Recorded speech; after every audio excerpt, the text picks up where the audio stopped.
Let's do this. Hi, I'm Brianna. This is Brianna Entrepreneur. I'm an entrepreneur.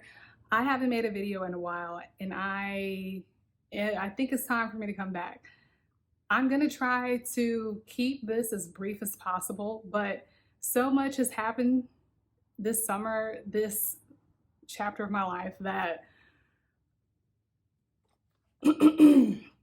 so I finally have an environment conducive to me actually succeeding. I'm going to tell you about what has happened, what has changed, what conclusions I draw from that situation, and where I am now. I'm going to try to do this before my son wakes up from his nap. So, first of all, I started YouTube November. I wanted to be a creator, but didn't really know what to create. So I was a blogger at that time, and I was trying to write about personal development, but it never seemed organic. So I started the YouTube channel just so I could start creating. No, in December, I decided I should pick something different. I decided I want to be a business coach and look for ways to increase my knowledge as a business coach. So I joined Mary Kay so that I could learn how to sell and learn how to do business. I also was planning to film a documentary, which was a suggestion. I didn't really see how it was going to turn to money and didn't have any skills or equipment, but I was going to do it.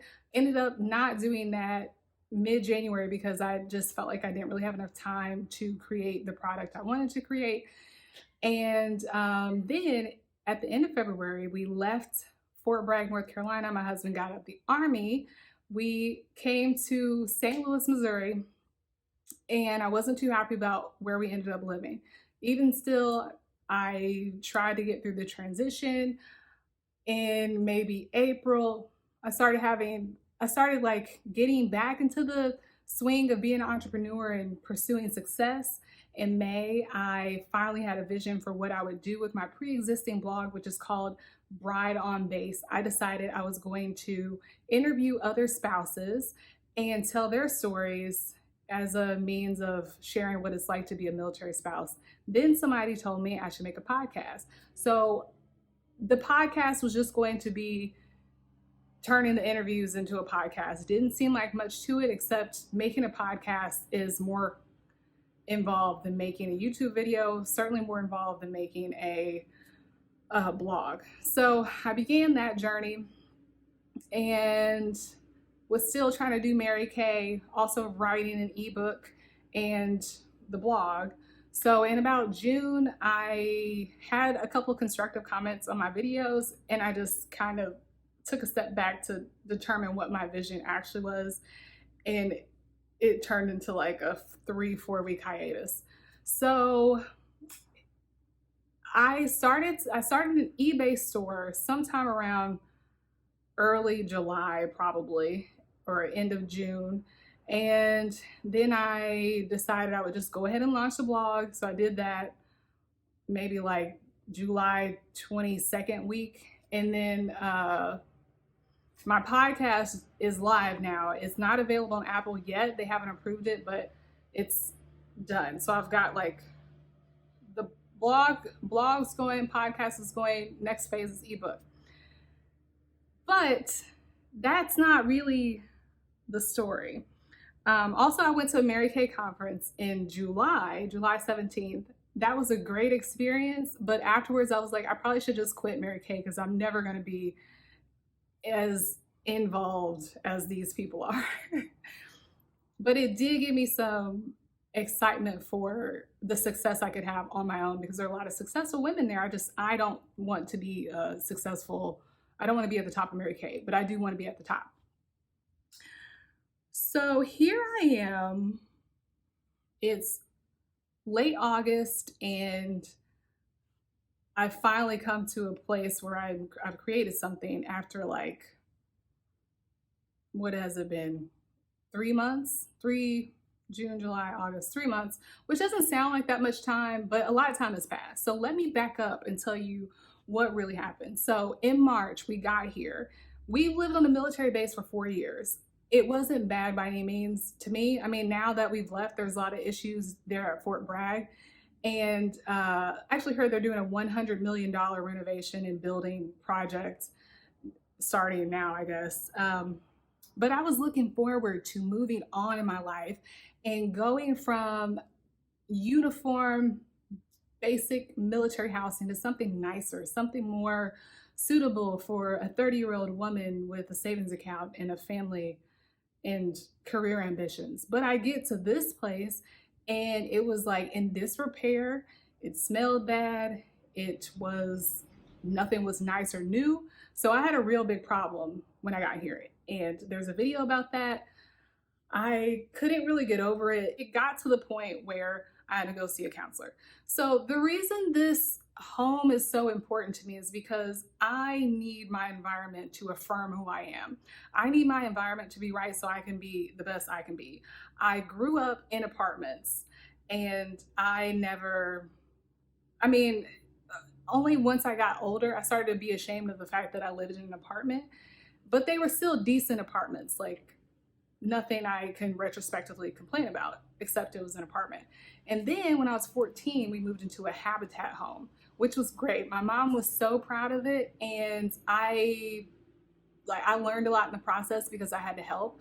But I was ashamed that we lived in a Habitat house. The truth is, I was made to feel poor. I wasn't made to feel poor, but I kind of felt poor growing up because there was so much charity given to us, which I really appreciate. But kind of like the way I was situated in society, I ended up feeling like I felt like a charity case. So I guess that's kind of when it became important to me to have a nice environment, although my house was definitely nice and new. So when I was going to college, I was recruited for track and field. I went to the I went and visited one college and I was like looking at the track and it wasn't nicely maintained.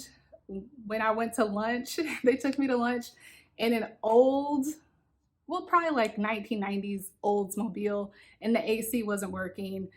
And I was wearing like the sweatshirt thing that day. My muscles were popping. I remember that. But I was sweating and there was just nothing impressed me. And I was like, I don't want to go here. Except I ended up going there. And I thought for a long time after, if I had taken out a loan to pay to go somewhere else, how much different would my track and field experience have been? Because a lot of my problem was just believing that I was never going to succeed. And I had a huge mindset problem. So I've always wondered how that would have impacted me. Now that I know in the scheme of things, even if I had succeeded at track and field, I don't know how much. I mean, I did succeed. I was a four-time champion, two-time conference champion, actually four-time conference champion, two times hammer throw. But anyway, even if I succeeded, how would it really impact me? I had a friend at Mizzou. She was incredible. She went to the Olympic trials. She didn't make it. Now she's like right where the rest of us are working. So that's not important. Anyway, so that it had a huge impact on me. I was becoming despondent. I felt alienated from my friends. My husband was not able to support me because he didn't agree. I mean, at first he was like, your complaints are founded, but then after a while he was like, you need to get over this. And he was frustrated, I guess. I got to the point where I was like just unable to really function, and I felt very triggered in here. There were a lot of things that I didn't like and kind of grossed me out, and I just really didn't want to be here. When I went to counseling, she said, this is really about your transition. You're channeling it all to the house. After that, I started to do better. So that's probably like end of March, April. So I'm going along. Things are cool. Still don't like living here, but not a hazard. And I started to think, maybe we can just stay here until after Spencer finishes his master's and he gets a job offer elsewhere and we can move, have a better salary and all that.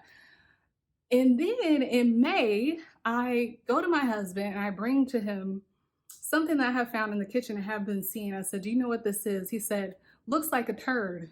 We've got mice. So I had been seeing mouse turds for like 3-4 weeks, but I didn't know what they were because I've never had a mouse problem before. As I explained, I've never lived in an old house.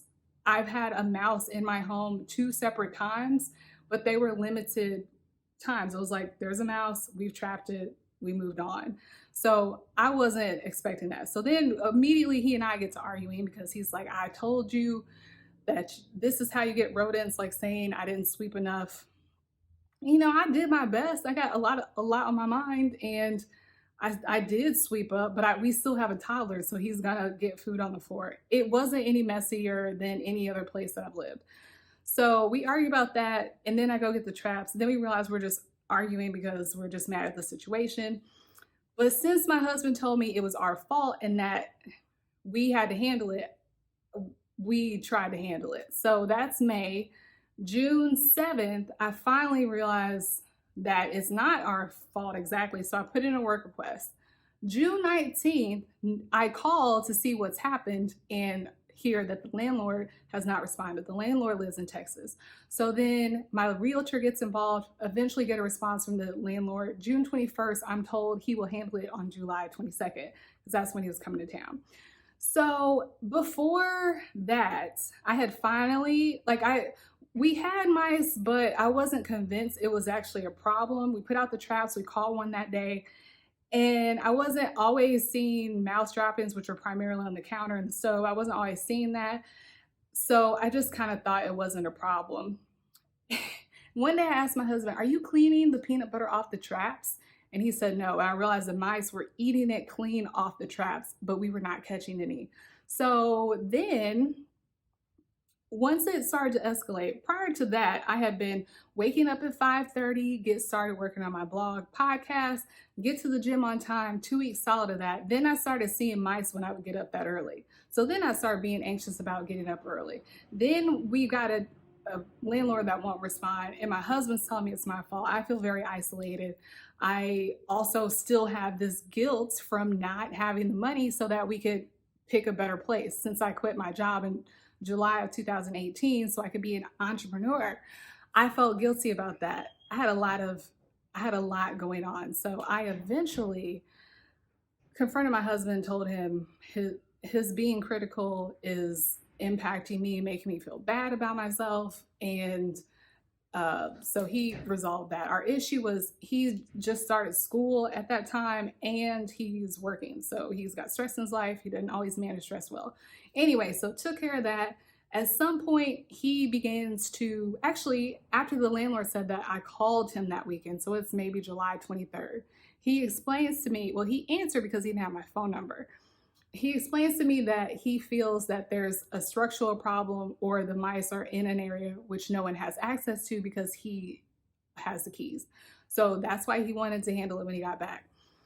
Okay, so then July 17th, I went to the Mary Kay conference, and it was so good to be in an environment that was nice. The loft that we stayed in, there weren't any problems. At one point I opened the shower and it was just so nice that I almost got emotional.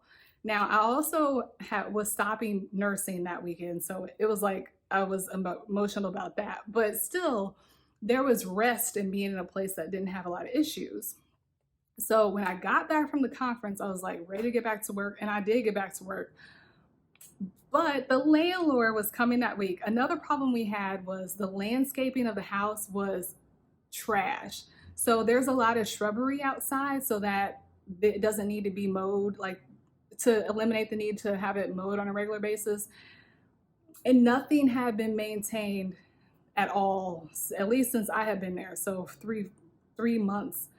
And the weeds were so tall that I couldn't go down the steps without like hitting weeds. People couldn't walk down the sidewalk without having to like move them away. I put in a work order. My husband had told the landlord 4 weeks before, so I was really frustrated. I don't want to come home to a place that looks terrible. But of course, when the landlord was coming, he had the landscaping started before he got here, so he didn't even have to see how terrible it was. So he comes Monday night, and my husband comes in from work and brings in a bag of poison. So the landlord just left poison on the doorstep. The next day I'm out. I've been driving around looking for new places to live. I come in with my sleeping baby and I see him talking to the landscape guy, and he eventually like turns over and does one of those, which is what you do when you're trying to avoid somebody. So he was trying to avoid talking to me, even though he's been saying on the phone, I so look forward to meeting you.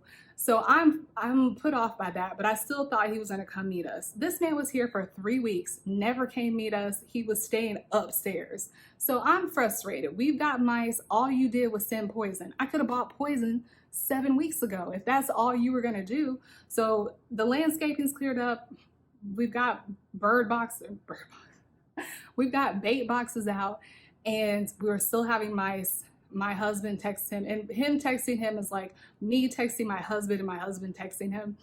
And the landlord's response was that he would put out more poison. Well, we had 3 different types of traps. We've had like the in-home poison put out, and nothing made any difference. I mean, we had caught 4, but we weren't having success. So I didn't want to do more poison. And I was like, at this point, we're ready to move. How long are we supposed to wait? You can't just kill every mouse in St. Louis, Missouri. You have to actually find the source of the problem.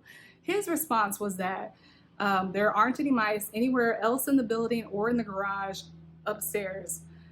Okay. And he also said that we've had a lot of complaints since we've lived here. So maybe we wish we had moved somewhere else in the St. Louis metropolitan area, and we're looking for an out. So of course, I'm lit up. That made me so upset, especially to have conflict with somebody who's over my head that won't come down. I felt like I was in a slumlord situation, and I was so frustrated. And I was like, okay, you think we're living in squalor in here? Do you think I went and bought mice and brought them in the house? Like, what is that supposed to mean? They're not anywhere else. They're in here. And then in regards to the problems we've had since we lived here, well, yeah, when you move in someplace and a door is off the hinge, like, yeah, I'm going to put in a request for that, or a window's broken, all those things. So he realized how we took it, and he called my husband to clarify. My husband suggests they get somebody to move the appliances. Someone comes and moves the appliances, and lo and behold, the floor has separated from the wall, and mice are just coming in behind the dishwasher and the stove. So they stuffed those areas, and we have not had any mice since, praise God. So that was a stressful situation to me. And I spent so much time this summer concerned about sanitation, because I have a 1.5-year-old. I don't want him putting things in his mouth. Kids eat off the floor. So of course something drops, and my son's like going to put it in his mouth, and I'm like in slow motion, no, and then smack it out of his hand. I'm doing that all day. I'm nervous about where I'm putting things down. I can't spill something on the counter. Yeah, I may have cleaned the counters in the morning, but how long is it clean for if mice are just coming throughout the day? So there's that. And then there's the surprise of seeing a mouse, of course. And I definitely, when I would be in the nursery reading to my son or just holding him, I can see sometimes the mouse just like walking back and forth, which freaks me out. So there was that stress, and then the frustration, the helplessness, all that weighing on me. Since then, like that week after, I started to like realize how much stress I was carrying. And to me, it really taught me the lesson that my environment is so important to my success, because when you're concerned with all these other things, minimum sanitation standards, how can you really be productive or creative? How can you really move forward when you're stuck here trying to solve problems that you don't really have control over? So if I were to be in that situation again, well, I can't say, well, we wouldn't have moved here. I don't know how I would have avoided this house altogether, but I just know that I need to know what to look for. In the future, I will choose quality over quantity in terms of square footage or whatever it is. And I wish I had just paid for an exterminator back on like June 19th, because my realtor gave me the name of an exterminator. I called. They told me how much it was going to cost and everything, but I was like, this isn't supposed to be my responsibility, so I don't want to pay for it. But had I done that, we could have avoided all that. I could have had somebody in here to check behind the dishwasher and the stove 6 weeks prior. Like, I was holding out on principle, but I have to worry about what's best for me and what's best for my mind. So the one other thing I had done when I was trying to cope, I decided I was going to buy a new bed. So we bought this bed set. Well, I bought this bed set, and it honestly sat here against the wall in the box for a month. We just put it up this week. Now, since we have gotten rid of the mice, my productivity has skyrocketed, and I just feel more like my original self. Once I put that bed together, it was truly like the last piece. I mean, it's not the last piece because there's a lot of other things I want to do, but it was like, okay, this is the start of who you actually are. Um, so I have to do what I can to elevate myself, even when the circumstances feel beneath me. So that that was a positive that I learned from the situation. If I can't control everything, control what I can control. So, my blog is live, my podcast is live. I'll make a whole video about the podcasting process, and also make a video about the Mary Kay conference, how I feel about Mary Kay. And then I'll also make a video reviewing the eBay course that I took and letting you know how my eBay store is doing. I don't want to act like I'm going to be super active on here, but if you don't come away with anything else, just take care of yourself, because you aren't going to do very good if you don't take care of yourself. I have felt like a failure this entire summer. I've just felt like I couldn't really be the mom that I wanted to be. But at the time, I was like, I'm not being the mom. I'm not being the wife. I'm not being my best self. But it was like I kind of couldn't because I had all this other clutter.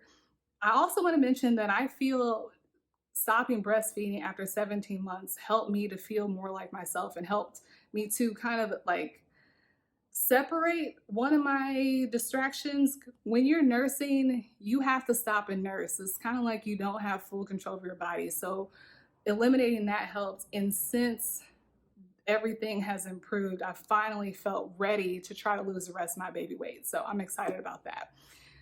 All right. I don't know how long that was, but I appreciate you for making it to the end, and I will see you in the next video.